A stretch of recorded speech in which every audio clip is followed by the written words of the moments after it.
Muito bem-vindo, muito bem-vinda ao podcast Grandes Conversas do Pequeno Cotolengo. Hoje nós estamos aqui nos estúdios da Toca para falar um pouquinho sobre um assunto muito importante para toda a instituição de saúde e que talvez não seja de conhecimento de toda a população. Então, agradecer a presença de todos. Hoje a gente está com a Dori, que é a nossa enfermeira da qualidade do Complexo de Saúde Pequeno Cotolengo. A Edi é a gerente de enfermagem dentro do complexo. E a Tati é a nossa responsável técnica da farmácia do Pequeno Cotolengo. Todos nós somos membros, né? Eu sou o Thiago, sou diretor técnico do Pequeno Cotolengo e nós todos somos membros do núcleo de segurança do paciente do complexo. A Dori é a nossa presidente do núcleo, né, Dori? E vai começar conversando um pouquinho para nós o que é o núcleo de segurança do paciente, Dori. Bom, o núcleo de segurança, né, a gente falou assim, quem são as pessoas que estão aqui hoje, né? Que nós somos membros do núcleo de segurança. Então, não está restrito a nós, né? A gente tem uma equipe multidisciplinar e somos membros formalmente nomeados. Sim. Mas todos os profissionais são membros do núcleo de segurança do paciente, porque a segurança do paciente ela precisa acontecer lá no dia a dia, com o paciente, né? Perto do paciente e nas áreas de apoio. Então, o núcleo de segurança do paciente, ele também é um atendimento à RDC 36 de 2013, que institui a obrigatoriedade, né, dos núcleos de segurança do paciente em serviços de saúde. Perfeito. Na nossa organização, no complexo, ele foi fundado em 2020. E foi em um momento, 2020, a gente também iniciou o processo educacional para acreditação. Sim. E veio já na sequência, e a gente estava ainda falando, na verdade, né, sobre a pandemia.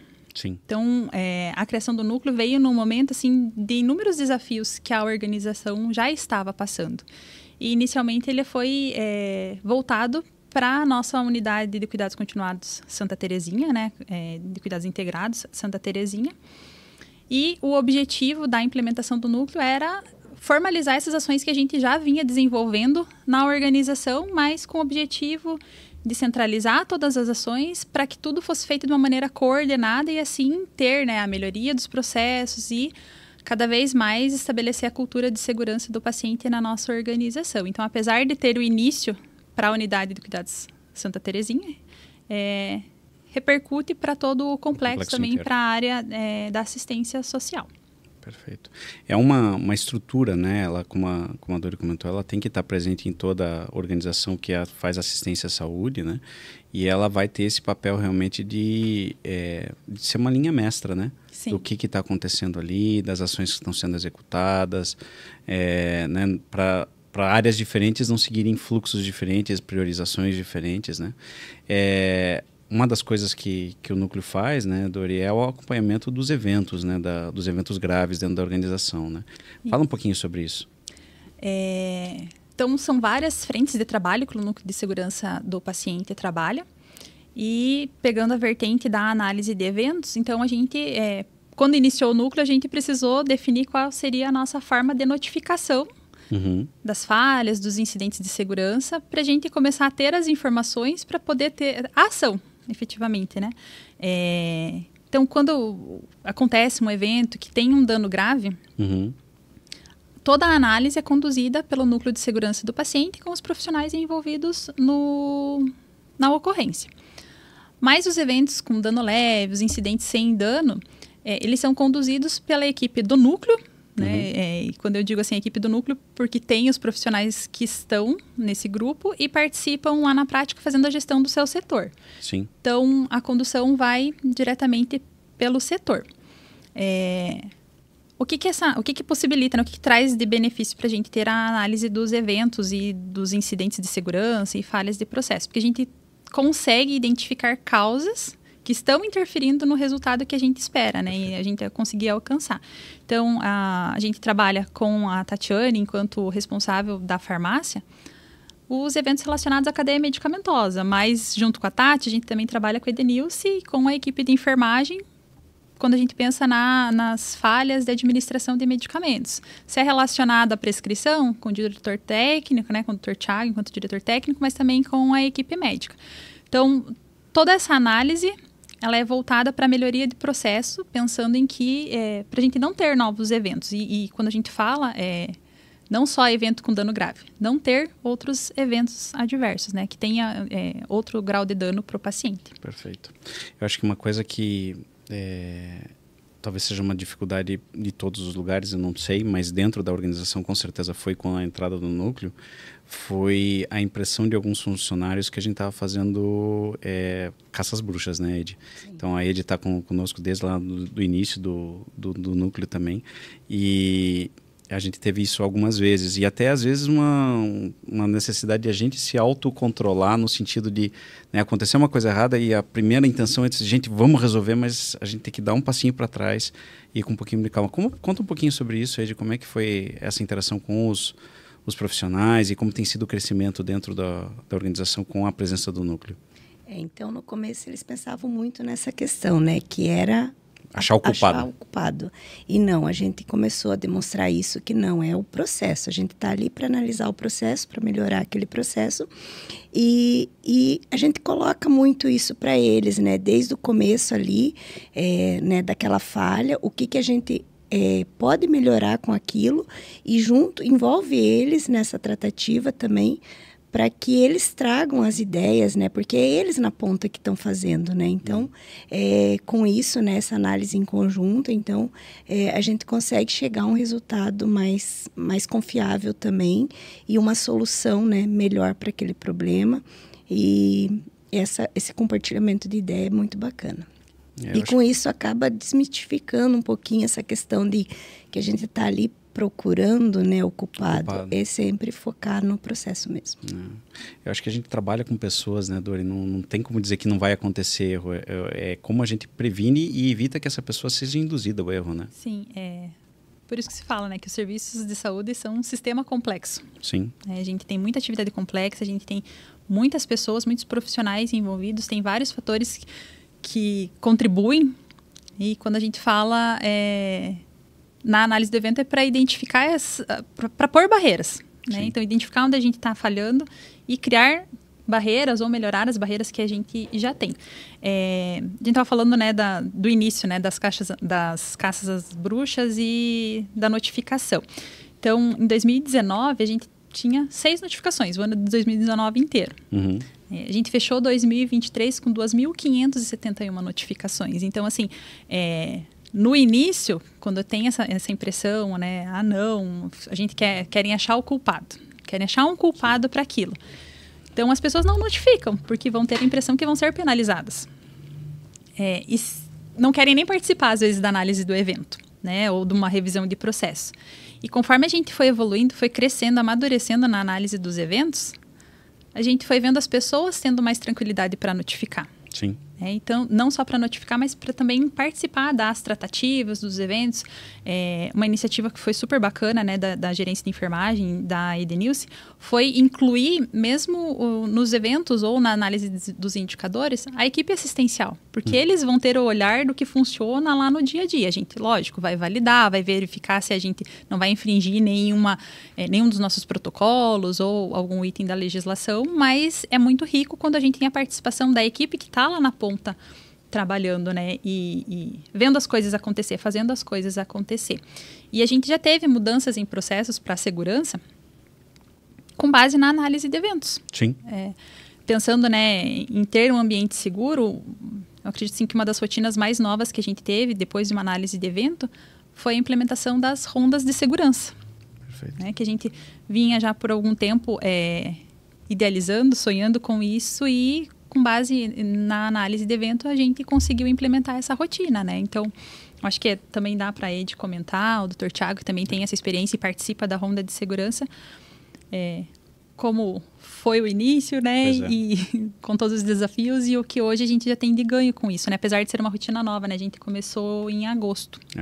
No começo, né, era meio bagunçado, né? A gente colocava muitas citações, mas depois aí foi, né? A gente formulou, né, um script ali para fazer essa ronda, então ficou mais estruturado e mais definido o que leva para esse, né, para esse minuto ali.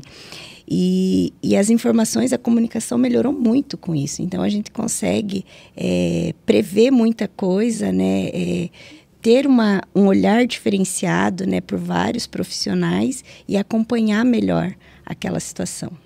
Eu acho que uma das coisas que o Cotolengo tem de diferente, né, a gente trabalha com públicos muito diferentes, a gente trabalha com muitos desafios, a gente trabalha com populações que não são necessariamente as mais comuns, né, e que raramente se encaixam nas regras pré-estabelecidas, né? Então, eu tenho muita ferramenta para trabalhar, ferramenta muito boa para trabalhar, mas que raramente eu consigo simplesmente pegar ela, fazer um copia e cola, colocar no Cotolengo e está tudo bem, está tudo funcionando. Sempre existe um processo de aprendizado, e talvez seja uma realidade de toda a organização, mas é decididamente uma coisa que a gente sente muito no complexo, né? A necessidade de a gente, usando ferramentas de qualidade, usando ferramentas já consagradas, usando processos que garantem segurança, como é que eu faço isso funcionar dentro de uma casa, né? Ou dentro de um hospital que quase não é um hospital, que é uma unidade de transição. Como é que eu faço para prevenir uma queda quando eu quero que o paciente levante e ande, né? Como é que eu faço para acompanhar a evolução de um paciente se eu não quero também manter ele conectado numa máquina 24 horas por dia controlando os sinais vitais dele, né? Então, como que eu vou identificar que ele está piorando? E a ronda de segurança veio disso, né? De a gente tentar, dentro da nossa realidade, do que a gente tem de real, do que a gente tem de possível, né? Porque a gente trabalha com recursos limitados, às vezes até de pessoas, como é que eu consigo alcançar isso? E eu acho que um grande exemplo disso também foi a farmácia, né, Tati?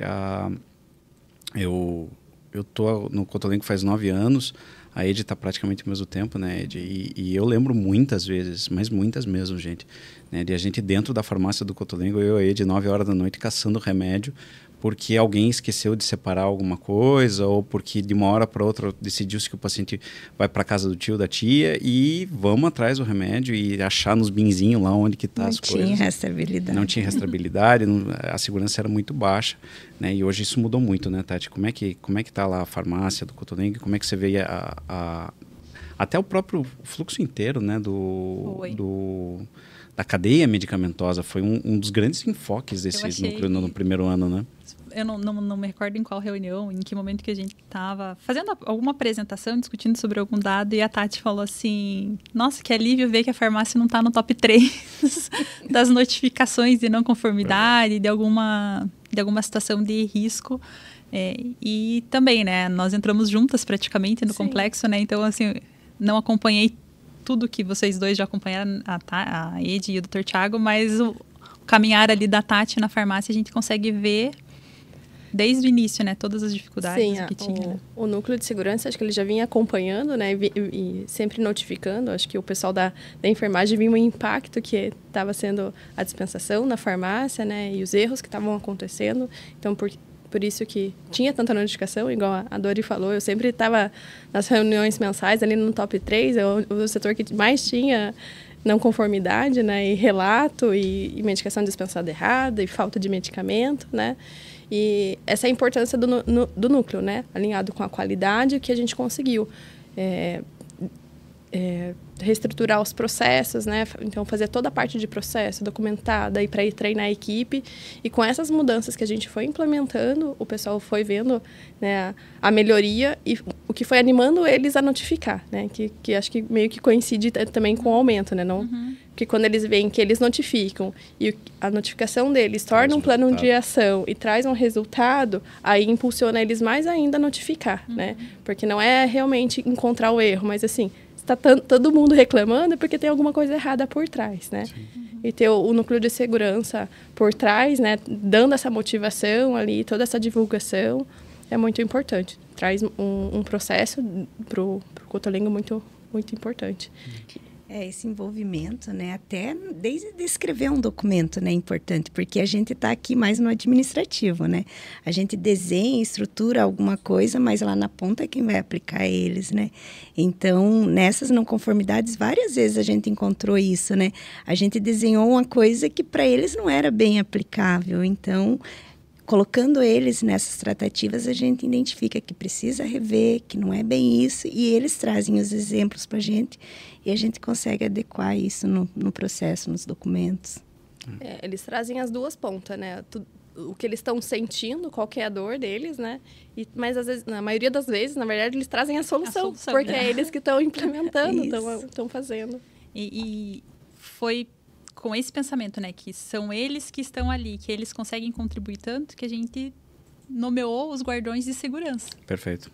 Né? Então, a gente conseguiu identificar quais eram aqueles profissionais, não que sejam só esses, que estão nomeados como guardiões, que têm, né, esse comprometimento com a segurança, mas quando a gente criou, a gente selecionou, né, a gente fez esse convite para assumir esse título de guardião de segurança para aqueles profissionais que já vinham com esse destaque para a segurança do paciente. Então, são profissionais da ponta que fazem parte formal ou não formal do núcleo de segurança do paciente, mas que tem o título de um guardião da segurança, que trabalha com cada líder de protocolo, para fazer cada vez mais chegar na ponta e também fazer essa ponte trazendo o que pode ser melhorado ali com um olhar realmente de quem está na assistência, né? Sim. O envolver o profissional que efetivamente faz a atividade é muito importante para a gente ter sucesso nas nossas ações, né? E cria uma cultura de segurança no final do dia. Até a Dori comentou um pouquinho isso no começo, né? O que é cultura de segurança para você, Dori? O que isso significa para uma organização?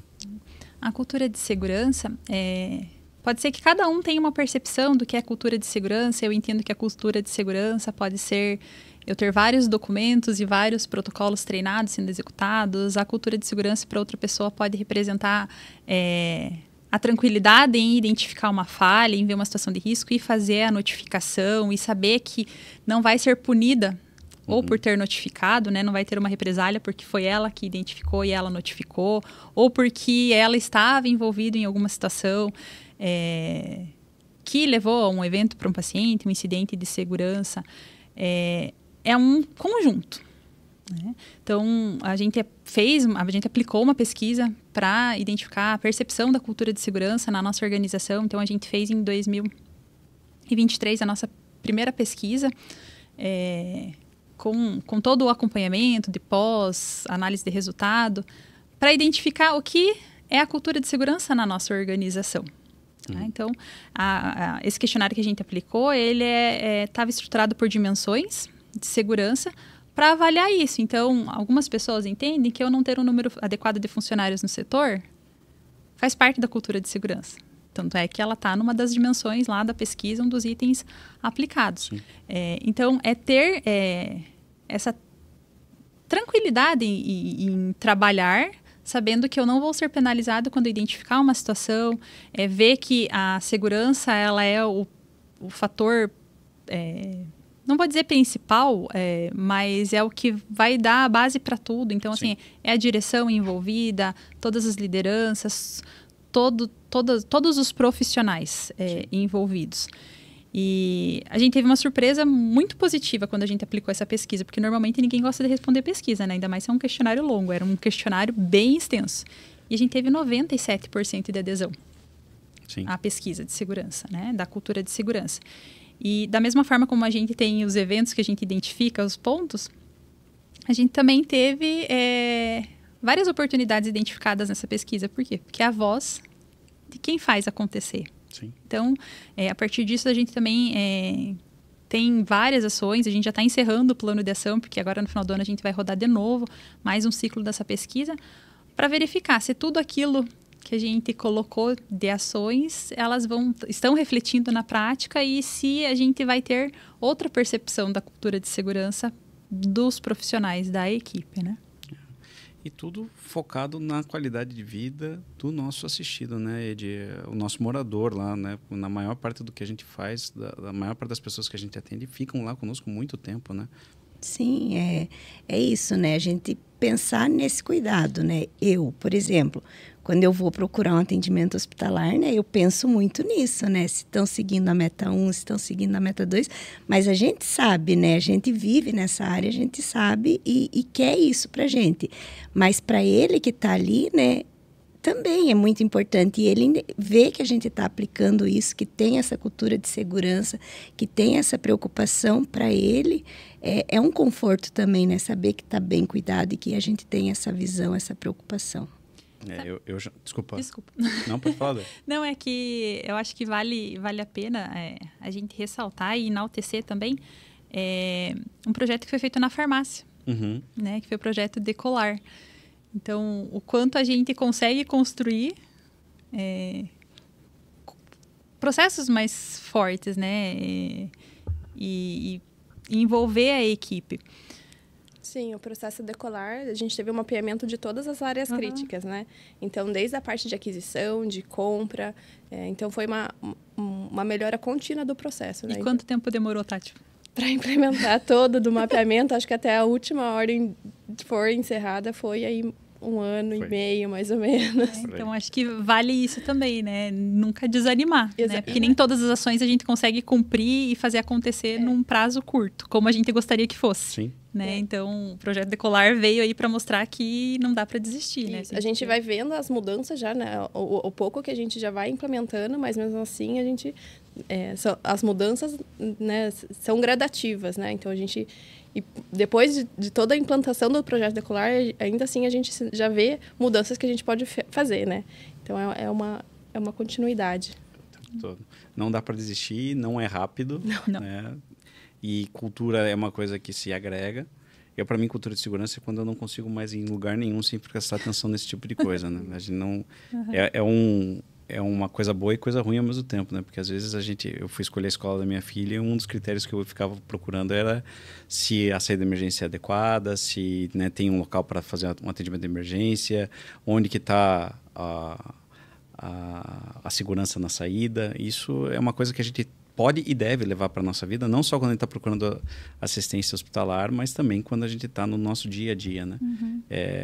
Às vezes a gente fica um pouquinho mais chato por algumas coisas, mas é um ganho que a gente traz. Né? Mas sabe que, falando assim, que a gente fica um pouco mais chato, assim, e teve algumas situações, assim, de eu chegar em algumas reuniões e na análise, assim, e terem algumas falas, assim, já comecei a fazer o questionário como, né, a gente vê em outras reuniões, assim, a forma como todo mundo vai mudando o pensamento, Sim. Né? E não ficar focado em uma pessoa. Então, a gente, né, o doutor já falou assim, a gente está com a dor, enfermeira do núcleo de segurança do paciente. Mas as coisas não acontecem por causa de um profissional em específico, né? Elas acontecem porque todos participam. E atividades, assim, que a gente implementou também, sempre pensando a análise de evento, o resultado de indicadores, porque todos os nossos protocolos de segurança, eu acho que vale a pena a gente falar sobre isso também, as metas de segurança do paciente, os protocolos das metas de segurança do paciente, eles são elaborados pelos membros do núcleo, com a validação da equipe do núcleo de segurança do paciente. Então, apesar da gente trabalhar com um capítulo para acreditação, a gente tem ali já né, uma vertente do núcleo, os protocolos de segurança do paciente. Então, a gente trabalha a meta 1, identificar o paciente corretamente. Né? Meta 2, melhorar a comunicação. A meta 3, melhorar a segurança dos medicamentos de alta vigilância. A meta 5, prevenir as infecções relacionadas à assistência à saúde. A meta 6, prevenir as lesões decorrentes de queda. E a meta 4, que eu não mencionei, é porque ela não é aplicável para a nossa organização. Sim. Né? Então, todo esse trabalho que a gente faz pensando na segurança do paciente. E, uma vez que a gente tem esse protocolo e a gente aplica, a gente quer saber se a gente está tendo uma adesão adequada, se a gente realmente faz tudo aquilo que a gente se propôs a fazer, está dando certo. Sim. Né? Então, a gente tem os indicadores que vão mostrar o resultado e, com base nesses indicadores, a gente tem mais oportunidades de melhoria. Igual a Tati falou, né? A gente melhorou, mas a gente quer melhorar mais. Sim. Né? A gente sempre vai vendo que tem oportunidade para melhorar. Edi, acho que seria interessante você comentar sobre o minuto de segurança, que a gente também tem nas unidades, começou nas unidades hospitalares e agora tem todo o acolhimento também, né? Sim. Essa foi uma ideia, né, trazida também, né, através do núcleo de segurança ali, a dor em específico, né, compartilhou com a gente uma ideia e a gente abraçou e colocou em prática. Então, esse minuto, como que acontece? Logo em seguida, né, que o funcionário chega na instituição, o técnico de enfermagem, o enfermeiro, eles vão receber, né, fazer a passagem de plantão e, com base nisso, eles se reúnem ali. A gente fala 1 minuto da segurança, mas que dura em torno de 5 minutinhos, mas é para começar, né, o alinhamento para dar continuidade naquelas 12 horas de trabalho, né, e sempre focado no atendimento ali do paciente. Então, a gente traz a demanda, né, se tem algum exame, se tem algum cuidados específicos para aquele dia ali, para aquele funcionário, dá continuidade e faz os alinhamentos ali para todo mundo estar, né, uma comunicação bem assertiva, bem efetiva com toda a equipe no decorrer desse plantão. A gente iniciou com a equipe de enfermagem. Sim. Né? Mas hoje a gente tem equipe multidisciplinar que participa ativamente. Então, às vezes, quando o enfermeiro não consegue participar de uma outra atividade que a gente também implementou recentemente, que são os huddles de segurança, quando o enfermeiro não vai, o fisioterapeuta representa tranquilamente, porque ele participou do minuto de segurança, ele conhece o que está acontecendo na sua unidade. Então, a gente já não tem só o enfermeiro ou a enfermagem como ponto focal ali para trabalhar as metas de segurança do paciente, né? Hoje, o Huddle veio para reforçar isso também, né? O trabalho multidisciplinar e o quanto a gente ganha com as discussões para a segurança. Nós vamos ter que falar do Huddle. Não vai ter Eu ia pedir para você falar do Huddle. O Huddle foi uma experiência interessante, né? O Huddle é uma palavra inglesa, né? Que significa... Não tem uma tradução muito clara para nós, mas basicamente é reunir, né? E a gente começou fazendo tudo errado, né? A gente começou fazendo bem... A gente queria fazer assim, usava o termo de maneira... Temos que fazer, vamos fazer. E a gente se reuniu um dia na frente do painel de gestão à vista, que tem na unidade, e sem estrutura, sem nenhuma metodologia, né? A gente fez do jeito que estava ali.